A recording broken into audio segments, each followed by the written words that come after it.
नमस्ते। India news के digital platform पे आपका स्वागत है। मैं हूं अमलेन सिंह। बात अगर की जाए तो देखते हैं एक मार्मिक तस्वीर हमारे सामने आती है मध्य प्रदेश के रीवा से। रीवा में एक बुजुर्ग परिवार, पत्नी में जो बुजुर्ग हैं वो अपने पत्नी के साथ पहुंचते हैं सरकारी दफ्तर। सरकारी दफ्तर पहुंचने में उनका एक सिर्फ इतना होता है कि बेटा उनका भरण पोषण नहीं देता है। कोई उन्हें सलाह दिया कि साहब सीनियर अधिकारी से बात करिए तो वो आपकी मदद कर सकते हैं। रही बात सीनियर अधिकारी को, तो उस बुजुर्ग परिवार को ये समझ में आया कि बगल में तहसील है, यहाँ जा कर के अगर हम अपनी शिकायत करेंगे तो हो सकता है कि साहब हमारी मदद कर दें। साहब के पास ये परिवार पहुंचता है। स्थिति वो होती है कि कुर्ता फटा है, माताजी की साड़ी फटी थी, गंदे कपड़े थे, मटमैले थे, एक झोला हाथ में लिए, कुछ कागज़ लिए और कुछ अपनी पहचान के दस्तावेज लिए पहुंचते हैं एसडीएम साहब के पास। एसडीएम साहब ने उस परिवार की जो व्यथा सुनते हैं और उस कंडीशन में जब एसडीएम साहब के परिवार की एंट्री देखी तो एसडीएम साहब ने पहले से ही बोल रखा था कि मेरे पास अगर कोई भी फरियादी आता है तो उसके लिए दरवाजे हमेशा खुले रहेंगे। बात हम रीवा की इसलिए कर रहे हैं क्योंकि रीवा से ये जो बुज़ुर्ग परिवार आता है वो बुज़ुर्ग परिवार अपने खाने पीने और दाने के लिए तरस रहा होता है। उनके दो जो बेटे, जवान बेटे हैं, वो नौकरी कर रहे हैं और नौकरी करते हुए वो अपने परिवार के बुज़ुर्ग माता पिता के लिए वो मदद नहीं कर रहे थे। लगातार ये परिवार अपने बेटों से गुहार लगाता रहा कि बेटा हमें खर्चे के लिए कुछ भेज दीजिए। बड़ा बेटा छोटे बेटे पे टालता है, छोटा बेटा बड़े बेटे पे टालता है। ये बेटे की स्थिति ऐसे कैसे होती है, इसको दोष दिया जाता है। आजकल की नई बहुएं जो आ रही हैं वो किस कंडीशन में पिता को अपने परिवार से, अपने बेटे से अलग करती हैं, ये जग जाहिर है। हम किसी के ऊपर आरोप नहीं लगाते हैं, लेकिन लगातार इस तरह की जो खबरें आती हैं उससे लेकर के हमें सोचने पे मजबूर होना पड़ता है। रही बात, अगर बेटे दोनों समझदार होते तो पिता को खर्चे देते, अपने अपने हिस्से के पैसे देते। और अगर आप शहर से बाहर हैं, आपके खर्चे खुद नहीं आप संभाल पा रहे हैं तो इसके लिए आप खुद जिम्मेदार हैं, वो बुज़ुर्ग माँ बाप जिम्मेदार नहीं हैं।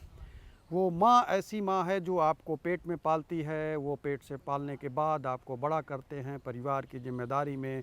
पिता जो है आपको हमेशा एक कदम आगे चलने के लिए सिखाता है, लेकिन बच्चा जब अपने पैर पे खड़ा हो जाता है तो बुज़ुर्ग जो है वो अपने बेटे से बहुत उम्मीद करता है कि हमारी भी अवस्था आएगी तो बेटा हमारा हमारे लिए सहारा बनेगा।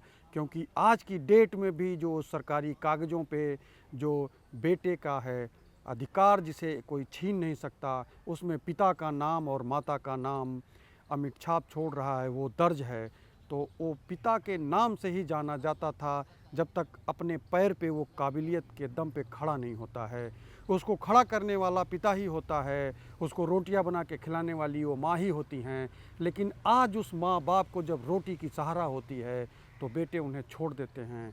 ये ताज़ा मामला जब रीवा से निकल के आया, एसडीएम साहब के यहाँ पहुँचा तो एसडीएम साहब उस परिवार के बुज़ुर्ग की जो दशा देखा, कपड़े देखे, चाल चलन देखे, वो कुर्सी छोड़कर दौड़ते हुए सुदामा की तरफ भागते, जैसे सुदामा को कृष्ण की जो वो तस्वीर थी कि भागते हुए सुदामा के पास कृष्ण आए थे। तो आज वो एसडीएम साहब जो है कृष्ण की भूमिका अगर देखा जाए तो कृष्ण की भूमिका में सुदामा के लिए एकदम से गेट पर आए। उन्होंने पूछा, माता जी, पिताजी क्या तकलीफ़ है आपको?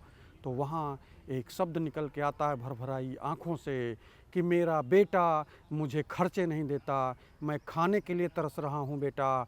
क्योंकि जब एसडीएम साहब के कान में बेटा शब्द पहुँचता है तो एसडीएम साहब भावुक होते हैं, तत्काल उस माँ बाप की आवाज़ को सुनते हैं और पूछते हैं कि आप मुझे विस्तार से बताइए दिक्कत क्या है। विस्तार से कथा सुनी जाती है। उस माँ बाप को खाना और चाय पानी नाश्ते की एसडीएम साहब व्यवस्था कराते हैं और बैठाते हैं, अपनी कुर्सी छोड़ देते हैं और बैठाते हैं। बैठाने के बाद फिर उनकी पूरी तफसील से कहानी सुनते हैं और अपने पद का एक तरीके से सदुपयोग करते हुए तुरंत 2 जवान को रवां करते हैं कि जाइए, इनका बेटा जहां भी नौकरी कर रहा हो उसे घसीट के लाइए और मेरे सामने खड़ा करिए। अगर ये पैसे नहीं देंगे, अगर खर्चे नहीं देंगे तो उन दोनों को तत्काल रूप से अपने माँ बाप की सेवा न करने के लिए इनको तुरंत मैं जेल में डाल दूंगा, ऐसा मैसेज उनको दीजिएगा। और वो दोनों बेटों को पुलिस पकड़ के लाती है।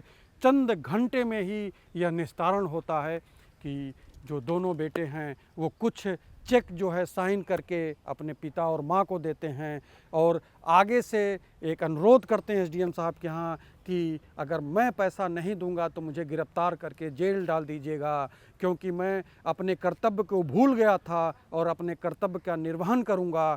और एडवांस के रूप में भी कुछ चेक प्रदान करते हैं कि ये रहा चेक पिताजी, अगर किसी कारणवश हमारी कमाई में अगर कमी होगा तो इस चेक को आप लगा दीजिएगा बैंक में, आपके खर्चे चलते रहेंगे। दोनों बेटों के सहमति से 28 हज़ार का चेक सौंपा जाता है। एसडीएम तुरंत चेक कटवाते हैं, सौंपते हैं और एक आदमी को लगाते भी हैं, एक सिपाही को लगाते हैं कि जाओ देखो इसके अकाउंट में पैसा है कि नहीं है, कहीं ये चेक बाउंस ना हो जाए, दोबारा इस माता पिता को मेरे पास आने की ज़रूरत ना पड़े। लेकिन देखा जाता है, बैंक मैनेजर को निर्देश दिया जाता है कि ये मनी सेव मूड में रखिए, इसको कोई ख़त्म न कर पाए और इस परिवार को जो है पैसा मिलते रहना चाहिए। तो ये स्टोरी हम इसलिए सिखा रहे हैं, इसलिए हम ये सीख जो है आप लोगों को इसलिए दे रहे हैं कि जो माँ बाप आपको पैदा करता है, बुढ़ापे में अगर उसको सहारे की ज़रूरत पड़ती है तो आप उसे छोड़ देते हैं, तो ऐसा कतई न करें। कोई भगवान, कोई देवता, कोई अल्लाह, कोई राम, कोई रहीम आपके काम नहीं आएगा। काम आएगा तो माँ बाप की सेवा ही आपके काम आएगी। उससे बड़ा कोई पुण्य नहीं है। कहीं मंदिर जाने की ज़रूरत नहीं है, कहीं गुरुद्वारे जाने की ज़रूरत नहीं है। अगर आप अपने माँ बाप की सेवा करते हैं तो वही सबसे बड़े राम, वही सबसे बड़े रहीम, वही गुरुद्वारे में जाने से ज़्यादा आशीर्वाद आपको मिलेगी। इसको आप न हो तो सेवा करके देखिए, आपको कोई कष्ट नहीं होगा। वो दुखती नस जो है वो जितनी बद्दुआ आपके लिए देगी, सारे राम रहीम कर्म जितने आपने कर लिए, चारों धाम आपने कर लिए, सब बेकार जाएगा। सिर्फ एक माँ बाप की बद्दुआ ही आपके काम जो है वो चौपट कर देगी। और लेकिन सीख यही से बनती है, आप अपने माँ बाप की सेवा करिए। बुजुर्गावस्था में उसको किसी हाउस में ना छोड़िए, किसी दूसरे के सहारे ना छोड़िए, क्योंकि जब आपके सहारे की ज़रूरत थी तो वो माँ बाप आपको छोड़ गया। जो हर काम छोड़ करके, कृषि योग्य ज़मीन छोड़ करके, अपना भूखा पेट छोड़ करके आपके लिए अगर खड़ा रहा है तो आपके लिए फ़र्ज़ बनता है कि आप उसकी सेवा करें और उसके जो आशीर्वाद रूपी कर्म से, आपके कर्म से जो फल मिलता है उसके फल का इंतज़ार करें। आपको फलीभूत होगा और आपका बिजनेस, आप स्वस्थ रहेंगे और आपको हर सुख दुख में सामना जो है परिवार के थ्रू, आपके समाज के थ्रू आपको सहारा मिलता रहेगा।